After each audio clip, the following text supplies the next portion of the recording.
And we're coming to the end now of the Aftershow TV, and what better way to wrap it up but with the magic numbers. Hello. Hello. Hello, how you doing? We're good, thank you. We're good. I was wondering about like what you think of the Aftershow itself, and like what made you want to come and play here. I think it's just a really good idea, like having big bands play, but before them quite small up-and-coming bands. It's quite a good idea because it draws people in to see the big band, and then they get to see new bands as well. So Definitely. I mean, for us, it's like really nice to play these small venues and get to see other bands as well that we haven't seen before. So yeah, it's been great. Do you see that there's a lot of emphasis trying to take attention away from London and trying to put it up north now? Do you see that as a good thing? Definitely. I mean, we live in London. I mean, there's so many gigs every single night, and it's just like, a bit too much sometimes. But it's great, I think it should be like this all over England. You know what I mean? It's kind of, there's bands all over the place, so they should get a chance to play everywhere. Do you know what I mean? Yeah, I think at the moment, like, London's mad. Like, I think the media is like going crazy on like new bands and making them the big thing for a week, and then finding new bands for it. So this is kind of a different way of doing it, instead of just maybe doing it on the media side of things, and maybe getting people to actually continue to go to live gigs, which hopefully will continue over years. Because I think if I was to go in the whole CD marketing stuff, live gigs is where it's gonna be at, really. So it's a nice way to start new bands off, I think. So have you noticed much of a change with like the introduction of more of bands being on the internet and digital downloads and stuff like that? It's a whole, I mean, we kind of came out just before that whole thing happened, and we just played loads of gigs, and the internet wasn't really anything we were thinking about. I mean, we had like a MySpace thing, but we didn't really pay much attention to it, and we had a website that only the forum was really going on. It wasn't really like people downloading stuff or anything off our thing. But yeah, I mean, the whole kind of MySpace. Really catch up with that, I think, or else we're out there. You don't know what a band is like unless you see them live, really. I think people are losing the whole aspect of a record. A band goes into the studio, makes a collection of songs within its entirety, song after song going into each other. People are just picking the songs that they like, or hearing 30 seconds of it and deciding whether it's a great track.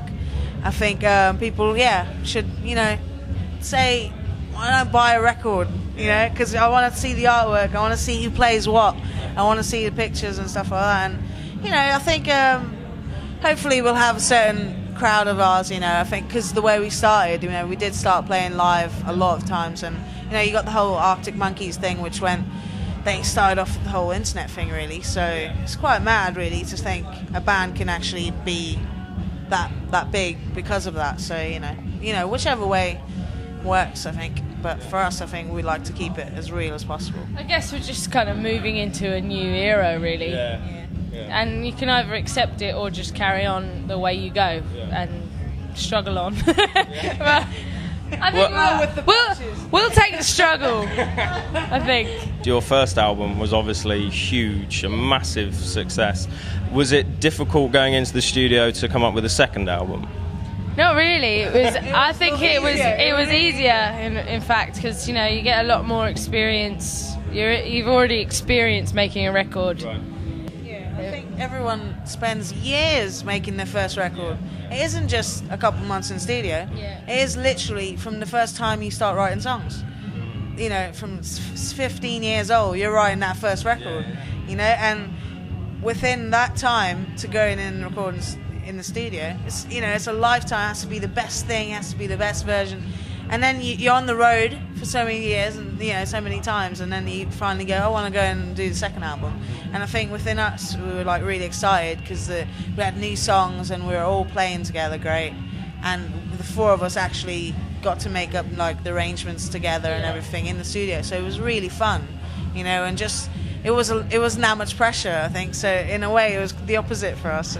So. I have a confession to make. My mum and dad are huge fans of yours.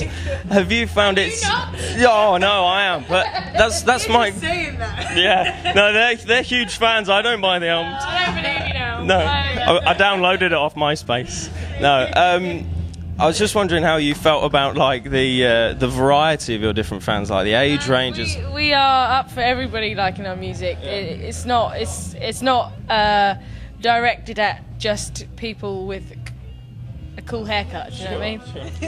And Which you do have. Oh, yeah, I haven't got a cool. Of course you do. as you can see, we don't really cater Okay, for that kind of fair enough. No, that's great. I mean, it's funny. The only time we actually, obviously, like at gigs and stuff, but like at the signings, if you do in stores and everything, and you just see the variety from like little babies, like getting a record signed to them, to like people in seats and going to work and older audience and stuff. It's just about getting your music out there, and if it hits as many people as it does, that's cool. We're not going to say, "Oh my God, I can't believe I can't believe that someone at the age of 40 likes our music. I'm so just 50. Yeah, wow. baby. Yeah. Bring it on. I was being complimentary. I was assuming that you were like 12 or something. Oh, yeah. Hey. I'm 12. 12 years old, that's the age to be. Thank you very much for taking some time out. Let's end on a high note, shall we? Well, thank you very much. I'm sure you're absolutely knackered after playing 2 shows today, so thank you very much for your time. That was the Aftershow and the Magic Numbers, the wonderful Magic Numbers. Hi, Mum and Dad. Hey.